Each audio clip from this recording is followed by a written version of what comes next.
Good afternoon mga loads. Ayan po, lifting natin ang isang green boy.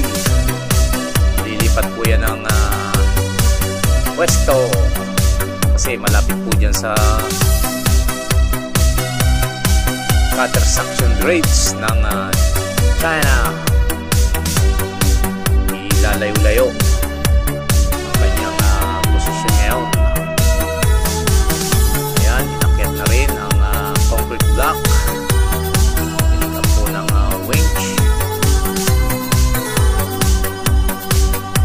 Ayan na po, pinulik ulit. Tapos namin mailipat na ang concrete block. Ayan, medyo malayo na. Hindi naaabutin ng swing ng cutter suction grades. Ayan po, ibababa na natin ang wing boy. Nabutan ako ng paglubog ng araw. Ayan,